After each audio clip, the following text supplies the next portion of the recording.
afternoon, everyone. On behalf of the Tibet Policy Institute, I would like to extend my hearty welcome to Mr. Norman Baker and the staff of Central Tibetan Administration to attend this special talk.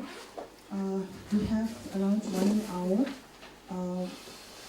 Before he begins his talk, please allow me to give a very brief introduction about today's guest speaker, Mr. Norman Baker. He is a Liberal Democrat politician in the United Kingdom who was the Member of Parliament from 1997 till 2015, and he was Louis' first non-conservative MP since 1874.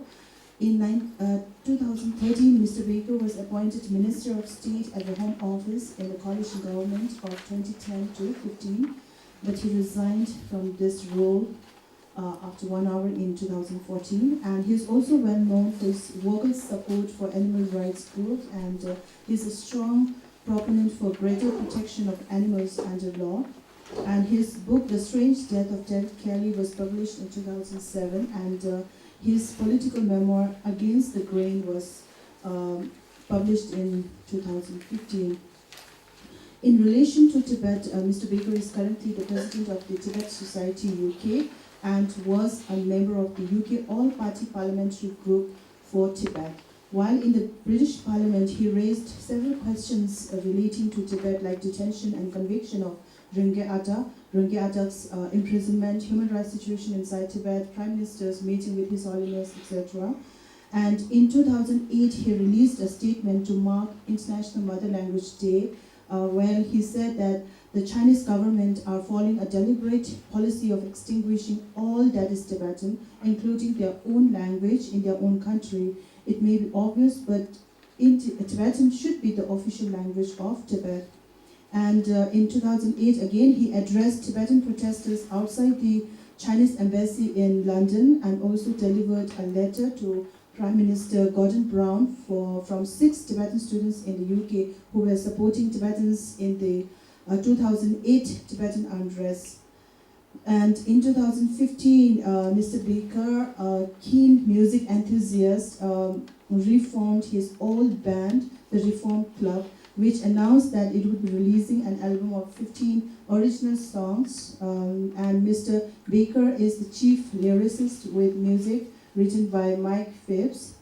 The most overtly political song is Give War a Chance from the Reform Club's latest album, Never Yesterday. This is a satirical take on Mr. Blair's time in office, particularly on how he took Britain into the Iraq War, which Mr. Baker opposed.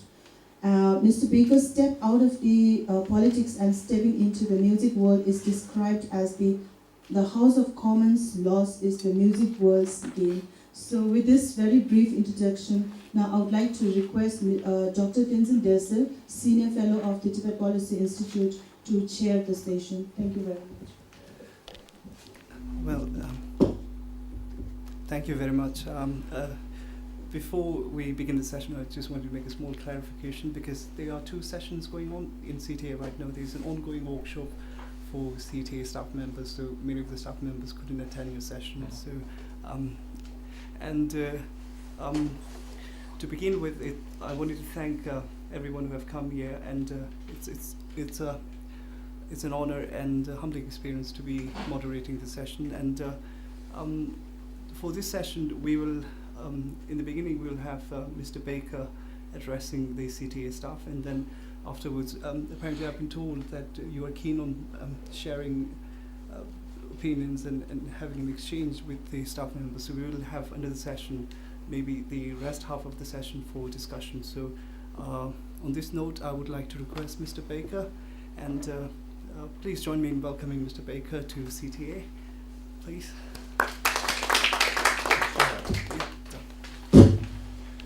Well, thank you very much for having me here this afternoon, and I'm very pleased to be here with you in Dharamsala.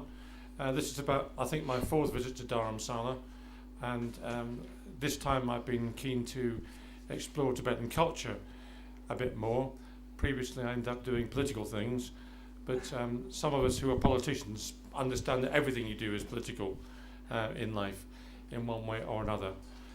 I became interested in Tibetan issues and Tibet a long time ago, about 30 years ago, I think, when I was reading the British newspapers and reading about the terrible human rights abuses taking place in Tibet, and wondering why it was that nobody was doing very much about it. And so I thought I would do something about it. And of course the reason is because there's a cynical view in government, which is that morality is a branch of geography. In other words, that people take different positions about different countries depending on their own interests and what they can reasonably do. So China, of course, is very powerful and very big, and therefore the response of countries towards China is different to the response it would be towards, I don't know, Tanzania or Uruguay or some other country of a smaller size.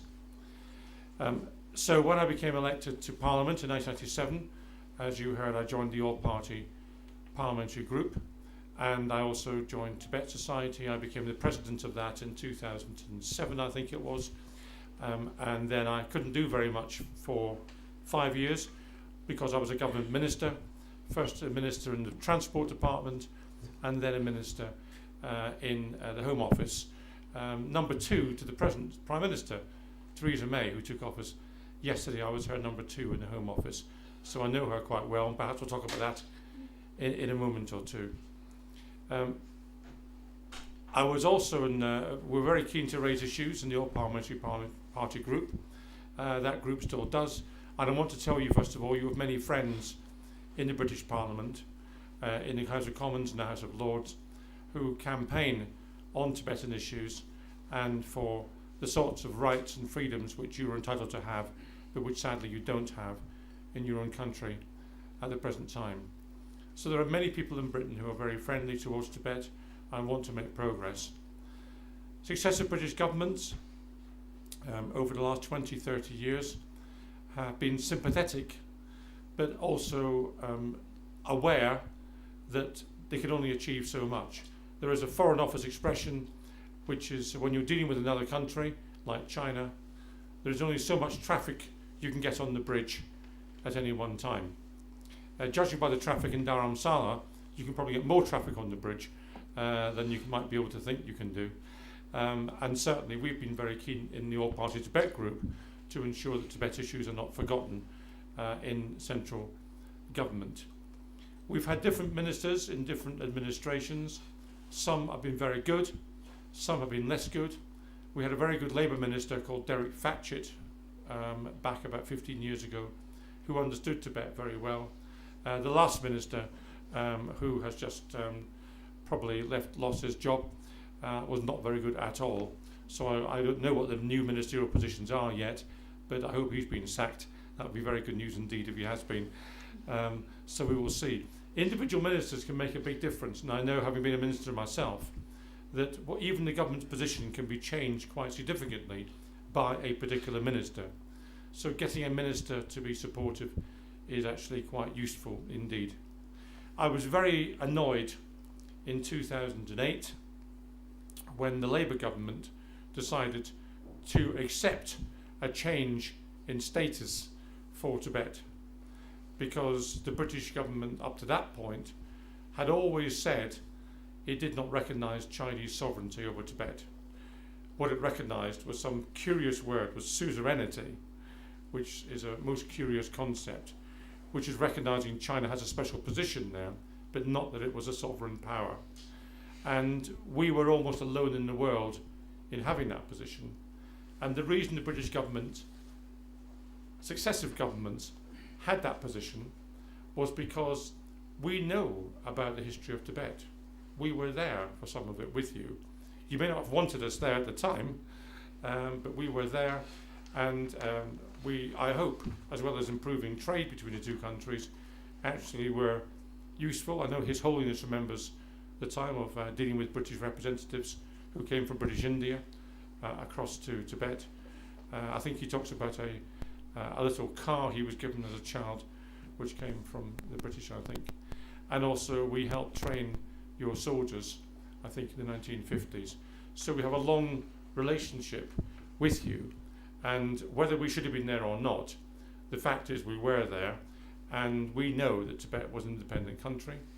We recognise the history of that, and we indeed signed treaties like the similar convention with you when China was no party to that.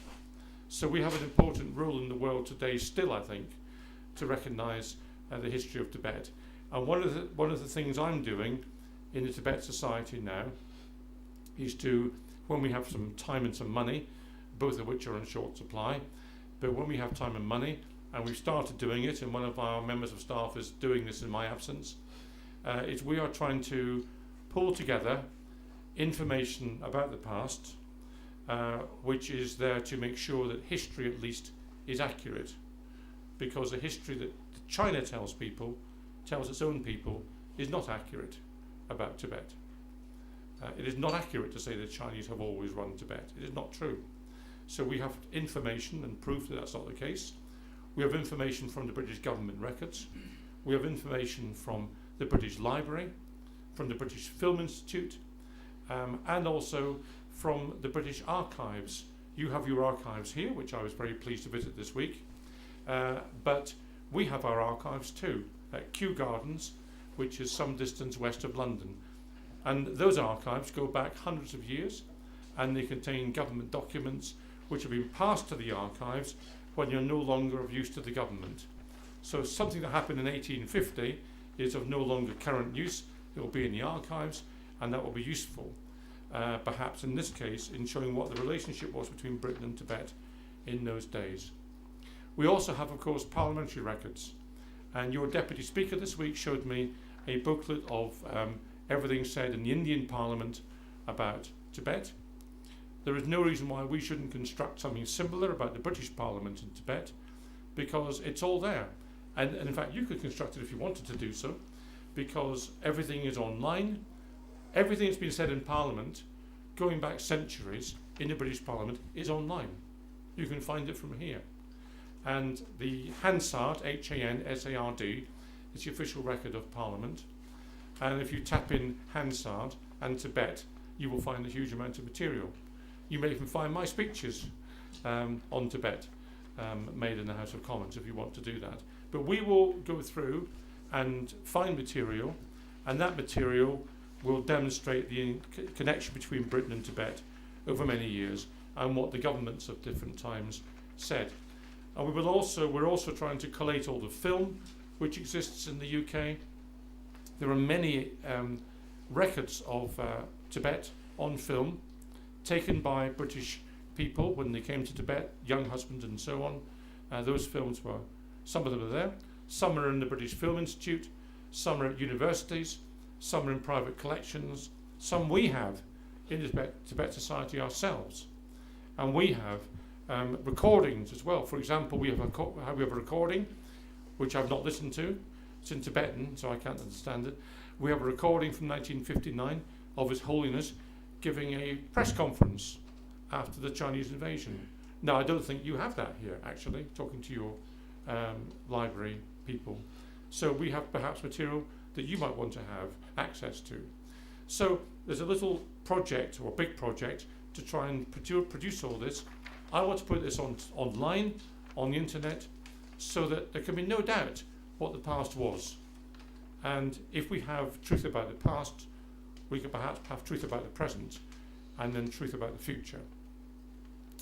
George Orwell, one of our famous authors, said, he who controls the past controls the future. The Chinese understand that, but we want to make sure that the past is accurate, so it helps going forward in the future. It's also important, we feel, I mean the All-Party Parliamentary Group and also the Tibet Society, and I should say we service the All-Party Group, so we provide the Secretariat and all the support for the All-Party Group. It's also important to engage with Chinese people, and I know His Holiness says the same thing as well. And we want to do this because we want to tell Chinese people are not bad, they are not evil, but they have been told things which are not true. And we have to correct those things if we can. So I'm trying to engage with Chinese students in Britain to make sure that those Chinese students understand the history of Tibet, We want to make sure that we engage with people from Taiwan and people from Hong Kong and Macau and others who perhaps are more open to hearing the messages. And there are some very, very brave Chinese dissidents, let's not forget that. There are Chinese dissidents who have been to London, live in London, and who are in America, who are very brave and say the right things because they looked at the evidence and they campaign not just for Tibet, they do campaign for Tibet, but they campaign for human rights. They campaign for the sorts of freedoms which we in Britain and the West take for granted, the sorts of freedoms indeed which you have in India, which you take for granted, some people take for granted over here, and which simply don't exist in Tibet and don't exist in China either. And I'm hopeful that when we see Chinese students come into the UK to study, which they do, then they will look at Britain and they will say, people can say what they like. They can stand up on a street corner and they can make their views known. They can write letters, they can put things on the internet. This is all free. So why can we not do this at home? And so the engagement with Chinese students is a way, I think, of trying to get them to change their government. And there are many Chinese people, of course, who are very unhappy about their government, who are very unhappy about the destruction of Chinese civilization, just as you're having Tibet civilization destroyed. They're having their own Chinese civilization destroyed. The Hutongs in Beijing are being swept away. The Chinese architecture is being destroyed as well as Tibetan architecture. The human rights abuses in China are terrible. And there are people in Tibet and there are people in China who are suffering horrible pollution as a consequence of really bad practice in industry.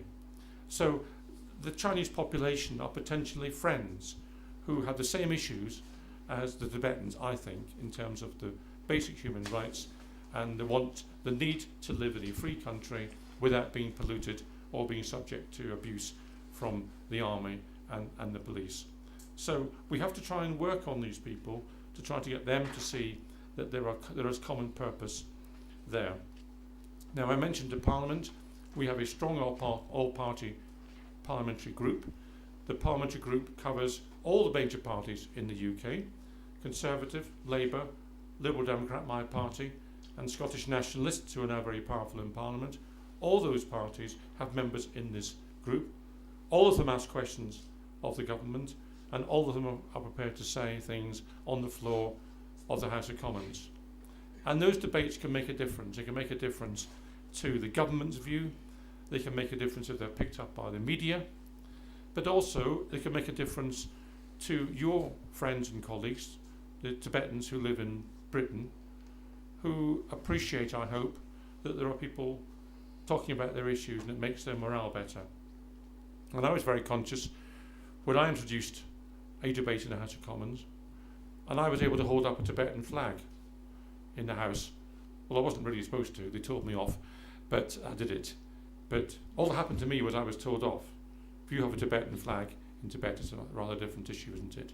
So that's a freedom I had to do that, but not the freedom which exists elsewhere. So you have these parliamentarians who will do that in the House of Commons, in the House of Lords. We in Tibet Society service them, and the Tibet Society's job is to make sure the MPs are well briefed and the House of Lords is well briefed. And we are the oldest pro-Tibet group in the world. We were started in 1961, shortly after the invasion. And our chairman, Ricky High Chambers, who's been here many times, is still, he started about 1961, I think, or 62. He's still our chairman now. So his knowledge of Tibet and the British involvement and the British connection goes back 50, 60 years almost. I don't know when he started. He's about 75, so he must have been very young when he started. But he is there still now, which is a good connection with the past for us. So we do all those things with parliamentarians. Because we're so well established, we have a way of talking to the Foreign Office. So I'm able to go and see officials in the Foreign Office very quickly if I want to go and do that. They consult us before there's a visit from the Chinese, so they know our views. They don't always listen to us, well, they don't always act on it, but they listen to us, and we raise matters with them. We also draw to their attention particular political prisoners that the Chinese have, and in turn they then raise those matters with the Chinese government. Sometimes it results in those people being released, but at least it tells the Chinese government that the West recognises those people are there, and they have been mentioned to them by ministers in our government. So that all helps with the pressure on the Chinese. We also engage very actively with other Tibet support groups. We are not competing with other groups, we work together for common purposes. So we work very closely with the International Campaign for Tibet, for example, and they of course sent people out here, and I came with them to help your elections in March this year. We work with Free Tibet as well. We work with Tibet Network and others who are engaged, and other groups as well, like Amnesty International as well. And what I'm starting to do now, because it's important, I think, is to work with World Wildlife Fund, an environmental group, because it's very clear that there are serious environmental abuses happening in Tibet, which are not just really bad for Tibet, but also bad for India in terms of the damming of the rivers, and potentially very bad for the world in terms of climate change, because you have the third pole, as His Holiness I think has described it. And so what happens in Tibet environmentally is very important for the world. Now that means that we potentially can bring all the environmental groups to help as well, and I'm keen to do that, and I've been working with World Wildlife Fund, and they have one or two experts now looking at China and Tibet issues, and we have someone called Gabrielle Lafitte who works with a number of groups who understands the Tibetan environmental issues very well indeed. So this is another opportunity to raise issues, and of course for the British Foreign Office, raising environmental issues with the Chinese is, they think, maybe more useful or more productive than raising human rights issues directly. Of course, human rights issues are affected by the environment, because if someone's environment is destroyed, their human rights are destroyed. But talking about the environment may be less threatening to the Chinese government, and we may make more progress that way with them. I don't know, it's certainly worth a try. There's also the belief, and I speak to Gabrielle Lafitte, that the Chinese government is making mistakes. That is to say, they're doing the wrong things because they made a misjudgment, not necessarily because they want to do the wrong thing. They have this arrogant approach, it seems to me. They've always had an arrogant approach, going back to the Cultural Revolution and before, that we know best. We will do something and it will work. Well, it doesn't work. The damming of rivers may cause earthquakes, it may cause other problems. It doesn't work. But if they're doing it for the wrong reasons, that is to say they think they're doing the right thing, then they can be persuaded perhaps that they should change policy. So there's the sort of things which we're doing. Now, I want to have a dialogue with you, and I want to see what you think and have any questions answered. I haven't talked about the European Union. I'll happily talk about that if you want, or the new Prime Minister. But I just wanted to assure you that you have many friends in Britain. You have many friends in Parliament, and there are many who feel that it's very important to continue to campaign on behalf of Tibet. And as I said to other people, my view is if one person is not free, none of us is free. And therefore your fight is our fight. Your challenge is our challenge. So I'm here to tell you that. So please don't feel that people in the West aren't interested. We are interested, and we will do what we can to help. Let me stop there and pick up any questions.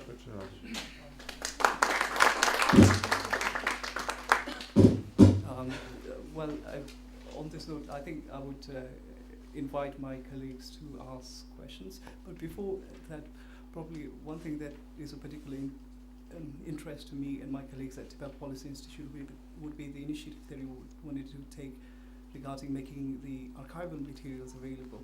And that is of particular importance, and I think there might be possible avenues of collaboration there.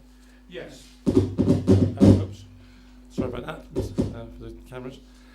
Yes, I very much hope we can collaborate on that. And indeed, I had a chat with your Director of Archives, and I've promised, for example, two things. I've promised to contact the British Library, because it may be that I'm very worried about some of your material, which is very old, and the conditions they're being kept in are not perfect.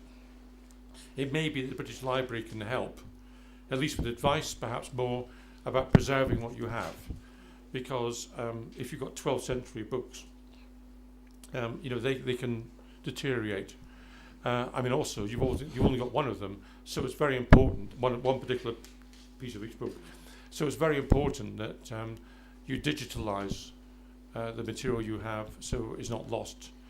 So there's a lot to do. So I'm going to see what we can do with the British Library in connection with your director. I also want to make sure that we liaise on films in particular, because you've got some material here. And I mentioned Ricky Hyde Chambers, who's been with us since 1961. His son works, in fact, in the archive section here. So it may be there's a very easy connection to try and get collaboration there. So we will certainly be looking to see what we can do on that front. Please.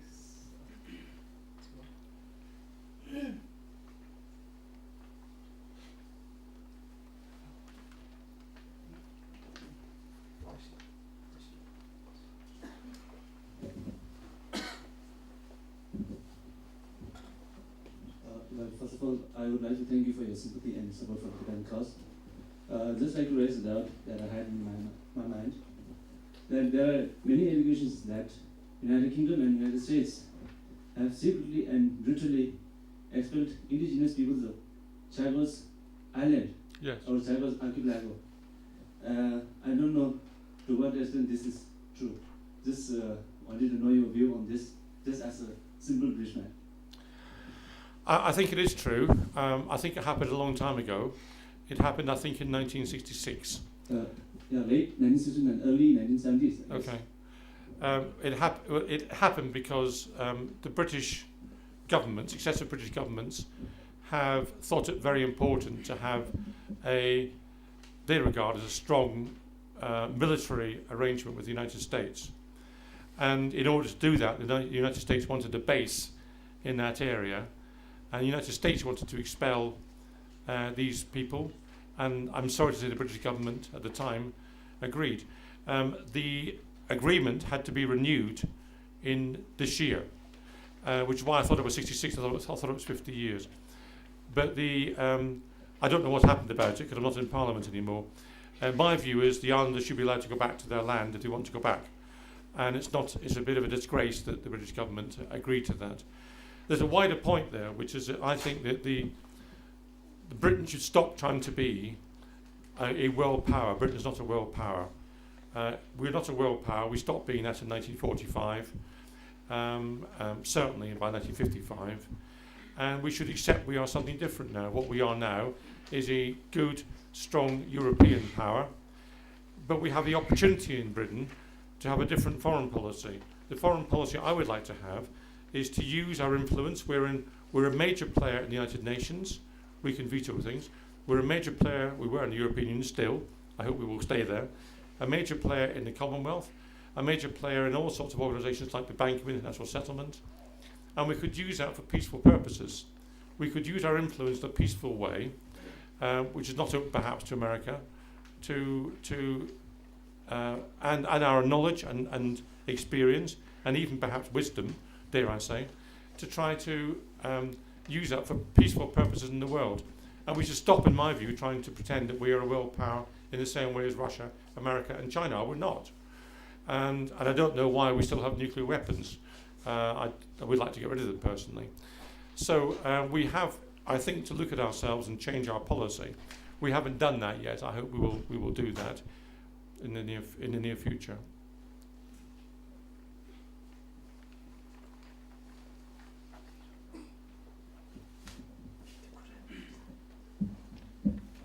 Thank you very much for being here. My question is, what do you think of British new Prime Minister Theresa May's attitude to the Tibet issue? Yes. Okay. I should have raised up. I should have dealt with that properly. What I said before. As I say, I worked with Theresa May for a year. She was Home Secretary, so Home Minister, and I was her number two because we had a coalition. We weren't the same party. In fact, she didn't want me to arrive. I was put there by the Liberal Democrats. She didn't like me being put there, and she complained to the Prime Minister I'd been put there. But there we are. She had to put up with me because that's the way the coalition worked. So I worked with her for a year. She is, I think, an honest person, and she's principled in her own terms. That is to say, she will do what she thinks is right. so she's not cynical like some politicians. She's also hard as nails, so she's a bit like Mrs. Thatcher was before. So she will take decisions which are unpopular, which is good, potentially, and she will take decisions which she's worked out are the right thing to do. So when I was with her, for example, she was very good on some issues like violence against women. She was very good at promoting women's rights in the UK. She was also very intolerant, as was I, so we worked together on these things, on the sexual exploitation of children, which is a horrible thing. And she and I worked quite well together to try and deal with that. So, and that wasn't always popular. Sometimes she would take decisions which would upset her own party, but she did it because she thought it was right. So all those things are good about her. How will she deal with Tibet? I don't know, is the answer, because it didn't come up in the Home Office. I don't think she is particularly keen on human rights as a kind of flag. And indeed, she may want to take the United Kingdom out of the European Convention on Human Rights, which would be a bad thing to do. But as I say, she was very good on human rights for women and for children. So it may be that she's going to be open-minded about that. The bad news is that she's appointed a clown as Foreign Secretary in Boris Johnson. Boris Johnson is not a nice man. He is a very cynical man. He pretends to be a friendly person and pretends to be a bit stupid. Actually, he's not. Underneath, he's not very nice. So he's a very peculiar choice as Foreign Secretary, and I think most people in the world think Britain's gone mad by appointing him as Foreign Secretary. I don't know what his view on Tibet will be. I think he will do whatever he has to do politically, and a bit like Donald Trump, his views may be one thing one day and something else the next day. So I think, but he also doesn't like detail very much. So what will be important will be to see who has been appointed as a minister underneath him who deals with China, because I suspect that Boris will pay no attention to detail, and that person will have more power than they perhaps might. You see, when you have a ministerial team in government in the UK, you can have a Secretary of State, and then underneath the Secretary of State there are 2 or 3 ministers. If the Secretary of State is not very good or doesn't like detail, then the ministers underneath become more important. If the Secretary of State is very competent and doesn't like delegating, then the ministers become unimportant. So, and I think Boris doesn't like detail, so we'll have to wait and see. We don't know yet I don't know anyway, because it may have been appointed today, but who the minister is underneath. But obviously, from my point of view, one of the first things we will do as Tibet Society, and similarly the all-party group will do in parallel, both of us will do, because we want 2 bites of the cherry, we will both have to see the new minister and try to influence him or her with policy. So I'll be able to give you a clearer answer, I think, when I know who the new minister is. So in short, Theresa May is potentially quite good news. Boris is probably not very good news, but may not be very active in this area, and we don't know who the third person of importance, what that person will be like. I would like to ask, with the British exiting from EU, does it affect parliamentary group for Tibet? It doesn't affect the parliamentary group directly, but I think it's a terrible decision. It's a terrible decision to leave the EU. And indeed, I think His Holiness said that Britain should stay, or that countries should work together. We are all interdependent. I think that's the way he put it, and I entirely agree. We cannot be any more islands. Maybe, Tibet was relatively isolated in the past. Britain used to be an island, and we sent gunboats around the world and did things. Those days have gone. We can't behave like that anymore. We have to work with our friends and colleagues around the world. We have to have embassies in India, in China, in South Africa, in Argentina. We have to engage with people in a different way. So leaving the European Union is a stupid thing to do. And it will weaken Britain's power in the world, in my view. And it will weaken our relations with Europe. and we have worked with European countries on Tibet issues, so that will be weaker than it was. Now, there may be an upside. It may be, for example, if the European Union isn't very strong, a British government could be stronger in the future, but it may also be if the European Union is stronger, we could be weaker. So it depends on individual circumstances. But who voted to leave? Old people voted to leave. Old people who want to turn the clock back to something that happened before, when Britain was something else, back to 1954, when the world was different, and they want to recreate it. They cannot. It's stupid. They cannot. That's one group of people. The second group of people, frankly, are those who don't like foreigners. That's also stupid, because the world is a melting pot, and indeed Britain has been immeasurably improved by having people coming in from outside, even on the most simple basis. You look at on a very simple level, you look at the food which we have in Britain now, which is cosmopolitan and wonderful. The food 30, 40 years ago was terrible. So even on that basis, we welcome people in, and the different cultures we see in the UK. But some people don't like that. Some people also wanted to vote against the government. They don't like David Cameron. David Cameron wanted to stay in Europe, therefore they vote against David Cameron. Stupid reason, but they do that. And the fourth lot are the people who don't really understand politics and did what they were told by newspapers owned by Americans and Australians who want us to leave Rupert Murdoch, leave the European Union. So it's very sad. Who voted to stay? Most politicians voted to stay because they understand the issue. People with business voted to stay. Scientists voted to stay. Intelligent people, by and large, who understand things, voted to stay. And most tragically, young people voted to stay. Young people voted to stay, and old people voted to leave. And I said before the election, before the referendum, you are being selfish. You are going to die soon. You are. You are going to die or 10 or 20, 30 years. You're going to die. These people who voted, who are young people, they're going to live 50, 60, 70, 80 years. You're wrecking their future because they want to stay. So I think people should have voted to stay, even if you're 85, you should vote to stay because your granddaughter and your grandson want to stay, but they didn't. So we have a really ridiculous situation. Now, we haven't actually left yet, and I think Parliament has to vote. Most MPs wanted to stay, so perhaps they will vote a different way. And also, we cannot leave until the government has formally told the European Union, and then 2 years, I think, have elapsed. So there is time for people to think again. I hope they will. Is there any way or chance for second referendum? Well, possibly. I mean, that what I think will happen. This is a complicated answer. I'm afraid it is a complicated position. The government has to tell the European Union we want to leave, and what that is they have to use Article 50. It's called Article 50, and then they tell the European Union they want to leave.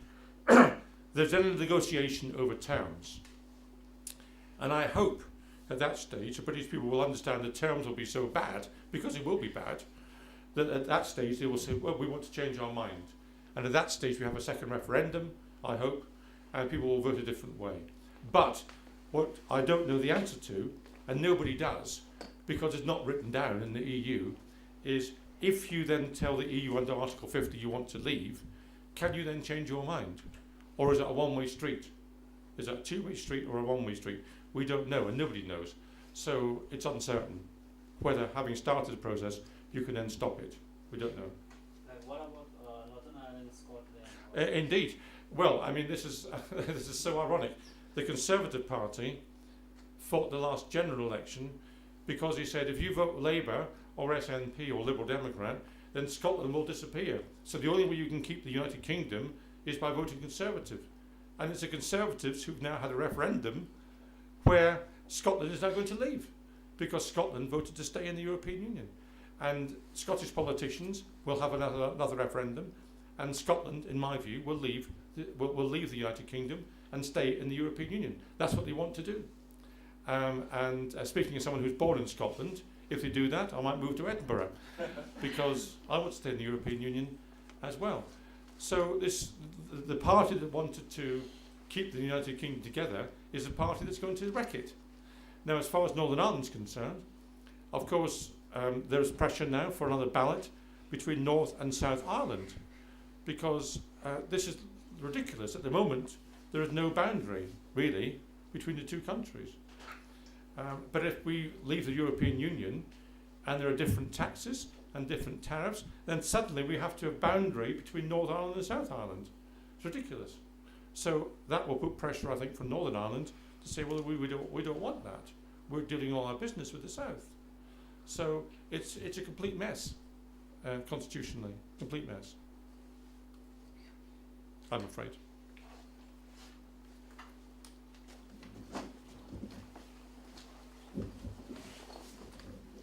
But what I think it does mean, one other point is important actually, which links these two questions. If the British government now has to review every single piece of legislation for the last 43 years that we're in the European Union. We've got a smaller civil service than we had. We've got 2 years to negotiate. So the whole British civil service is going to be distracted onto this. So they will not have time to look at Tibet or anything else actually. You know, they won't have time to look at health or education or South America. They won't have time. They'll be so obsessed because it's such a complicated task to leave that the whole government will be focused on that, and therefore everything else will be downgraded, I fear. That's another part of the answer to the question. Thank you so much for your support and work for our cause. I'd just like to express my opinion. I don't have a question as such. I think it's very moving when we see non-Tibetans supporting our cause to such extent. And I would just like to request you on behalf of Tibetans inside Tibet, if you and your team could work on a way forward policy, new policy, which would help resolve Tibetan issue, which could eventually, which you could bring in the parliament. Yes. Well, look, I mean, thank you. We do work on these issues, and recently I convened a roundtable in London, which we invited all the pro-Tibet groups to come along. We had someone from the Foreign Office there. We had people from academic institutions, universities and so on. We had dissidents, 1 or 2 Chinese dissidents. We had Tibetans, obviously. There is a minute of the meeting on the Tibet Society website.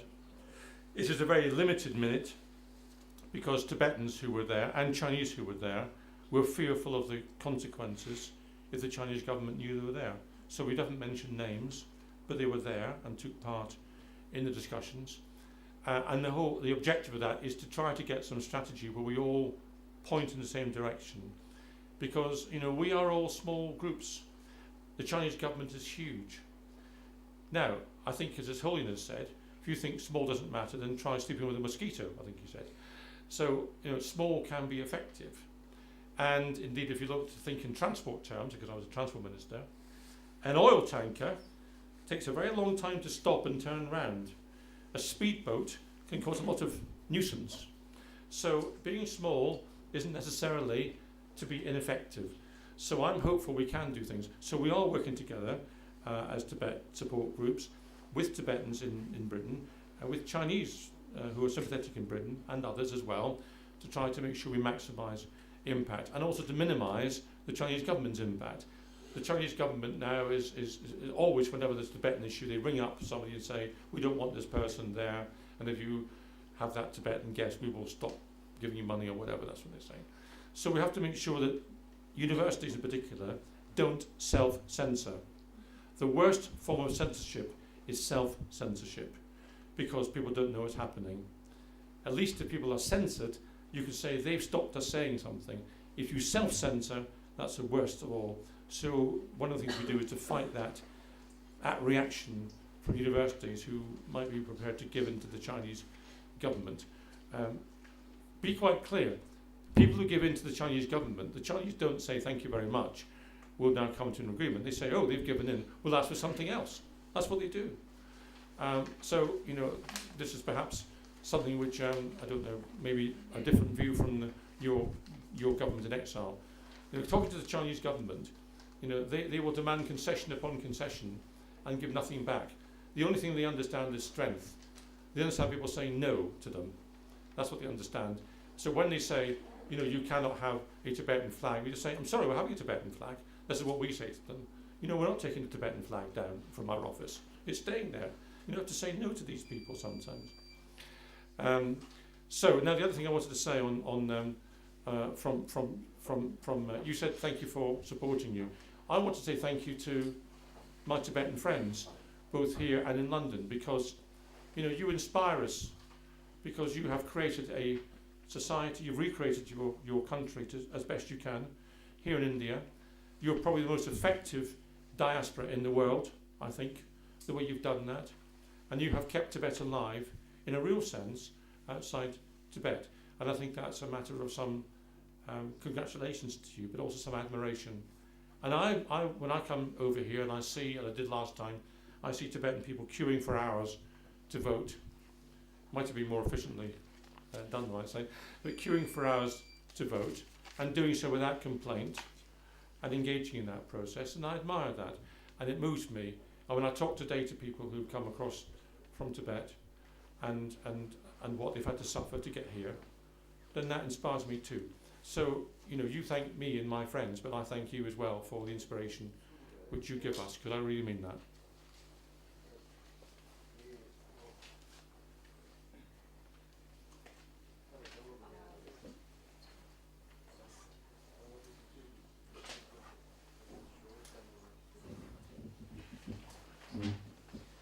What do you think about the British people view on His Holiness Dalai Lama? I'm sorry, I didn't hear that question. What do you think about the British people view about Dalai Lama and Tibet issue? Oh well, the British people generally are very supportive. There is a level of knowledge about His Holiness, of course. Everybody has heard of him, and he's very well respected. And of course, there have been attempts to try to create phony demonstrations, pretending that some people from Tibet don't agree. That's been stopped, I think, and it's been partly stopped because people like me have complained to the Charity Commission to say these people are not charities, they are funded by the Chinese government, and they are stoking up problems for a political reason. So the Charity Commission has taken action.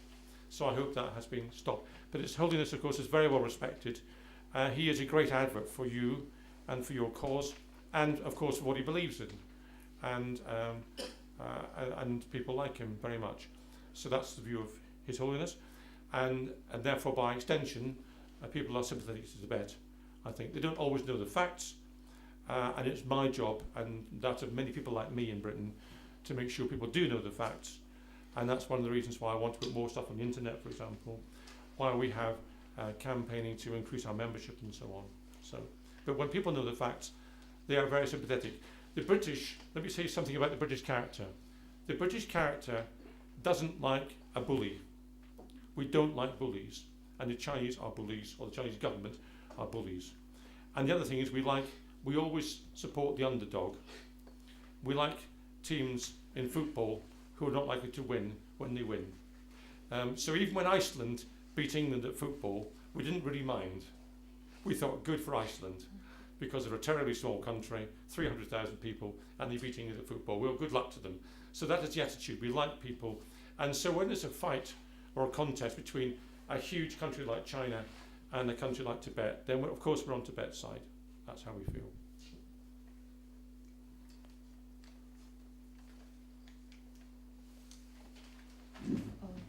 We are of course very thankful for your continuous support. You have released a statement on the International Mother Language Day on the status of Tibetan language inside Tibet, and I've seen it years ago. I wonder what was the reason for you to release such statement, during that particular period of time? But language is very important. Language evolves. I used to teach English, by the way, so I'm partly giving an answer as an English teacher. Language evolves to reflect the society in which it sits. The vocabulary reflects the society. For example, if you're an Inuit, you have about 35 words for snow, because you have to differentiate the snow. Quite important to understand. It's vital for your survival, perhaps, if you're an Inuit. So the language reflects the society in which it's based. And therefore, if you aren't able to prioritize your own language, but have to use another language, then that's a foreign language. Literally, it's a foreign language. It's not your language. And the concepts which created that language, whether it's Mandarin or Cantonese or anything else, that is not the concepts which necessarily created your language. Now, of course, languages, many of them are related to each other in the past. And if you trace your language back, you'll get to Sanskrit, no doubt, as the Indians will do. So there are, of course, common factors. If you look at the European languages, you can trace English, German, Dutch, and so on back to a common language. So, of course, there are similarities. But if you cannot use your own language, you can't articulate your own culture in the same way. That's why it's very important. So, in fact, in many ways, we could talk about culture. And one of the reasons I'm here this time, by the way, is to look at Tibetan culture, because I want to make sure that we spread Tibetan culture in the UK, because I want to get to a different audience in the UK, not just the politicians who understand the Tibetan situation. I want to get to ordinary people who will see Tibetan culture and think this is wonderful, which this should be kept. That's not a lot of people who can be helpful to us. So that's one of the reasons I'm here now. So the Tibetan culture is very important. And of course, that means the dance, the music, everything else, all that's important. But the language is the most important, because that needs to be preserved. And it needs to grow. It needs to grow. So it needs to grow both inside Tibet and outside Tibet. So it's very good that you've got people inside Tibet who are creating music, for example, and songs. And what's important, and I know this is understood here by your government in exile and so on, is that culture needs not to be fossilised.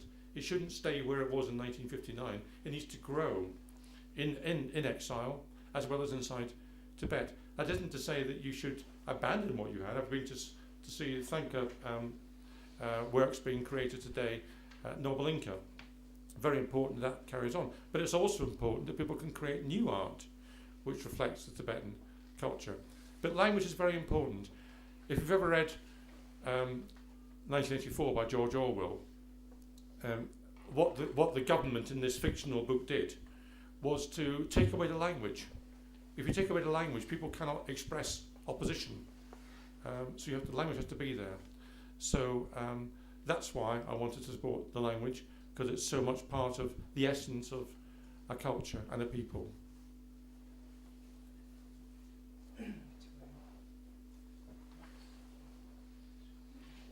By the way, 84 has been translated into Tibetan. Has it? Good. Well, I'm glad it has, and it's a very important book. It's a very important book because it talks about the relationship between the state and the individual. Although it was written a long time ago, it was written in 1948, that's why it's called 84. That's why it's called 84, 48 backwards. Although it was written a long time ago, it's as relevant today, maybe more so than it was in 1948. One of the ways it's relevant is because in 1984, the book, they have mass-produced rubbish newspapers and mass-produced rubbish culture for the people in that book to distract them from what's happening really. And I see that in Britain now. I see people who read rubbish newspapers and are interested in stuff on television, and they don't understand the European Union. They're not as politically educated as they should be. And that suits some people very well to have that population. And shall I tell you something really terrible, really quite shocking, to me, quite shocking. After we voted on the EU, one of the top questions asked on Google was people typing in, what is the EU? After they voted. That's shocking. And, so we have to keep people educated. And 1984, the book is about how it suits the government in that situation not to have people educated. So that's very important. And the relationship between the state and the individual is a very important relationship. And that's why I'm a liberal, because I don't think government should be too powerful. I think individuals should be more powerful and governments less powerful. Because I don't trust any government, ultimately, because governments can be corrupt. And it's important, therefore, to not to have too much power in one person's hands. And that's why the Dalai Lama, I think, has quite rightly sought since exile to ensure that you have a democratic arrangement and you spread the power between different places. That's exactly right. You shouldn't have too much power in one person's hands or in one government's hands. You should be able to get rid of somebody. And I come from Lewis, and we have a very famous revolutionary there called Thomas Paine, who helped write the American Constitution. He spent some time in my town in Lewis. And he said, of somebody who exercises power, who put you there? Why are you doing? How can we find out what you're doing? How can we get rid of you? Those are the three questions to ask. Who put you there? How can we find out what you're doing? How can we get rid of you? And those three questions have to be asked of any democracy. And that's why the state versus the individual is very important. Even Paine was common also sense- translated. Sorry, even common sense is Yeah. translated into Tibetan. Fantastic. Yeah. Long time back. Fantastic, that's really good news. Yes.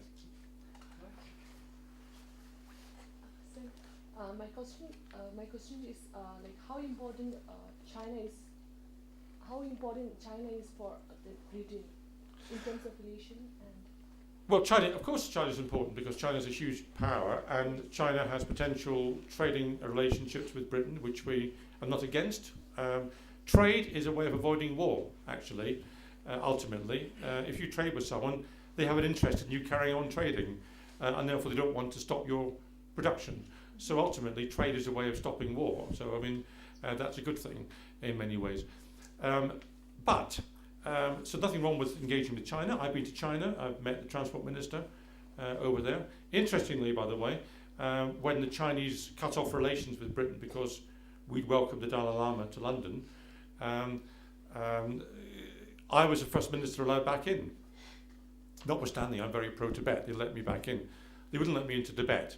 They wouldn't let me any further west than Chongqing, but they let me back in to China. So we can have relations, but relations should be based on mutual respect, and they should be based on people being honest with each other. So we should say to China, yes, we respect your culture and your civilization, and yes, we want to trade with you, but no, we don't respect your human rights. We have the right to say so. And if the Chinese come back and say, we don't like the way you dealt with so-and-so, fine, let them say that. That's okay. I don't mind. That's all right. But we need to be honest with these people. And so I think it's a mistake. It's first of all, it's immoral to forget about things like human rights because we want to build trade. That's immoral. They should not be one against the other. They should both exist. And secondly, on a diplomatic basis, as I mentioned a moment ago, giving in to China achieves nothing because the Chinese mentality is not the European mentality. The European mentality is you give a concession to Belgium, and Belgium will say, well, okay, you've given us that, so we'll give you that. That's not the Chinese mentality. We need to understand that. The Chinese mentality is they've given us something, therefore they are weak. That's the Chinese mentality. So they open the till in the shop, they put the money in, and they shut the till again. That's what they do. So you have to be firm with China. There's no point being weak, and the British government has done the wrong thing recently, I'm afraid. They've misread the Chinese.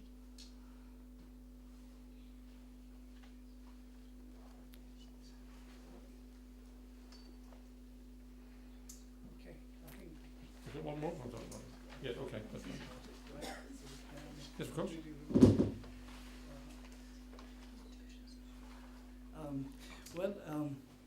Thank you very much. I just, to begin with, I would wanted to thank my colleagues at CTA for taking our time to come and attend the session, and thank you to Mr. Baker for taking our time in addressing the CTA staff, and in also to mark our gratitude, I would like to request my CELA colleague Pamela to offer you a ceremonial scarf. Thank you.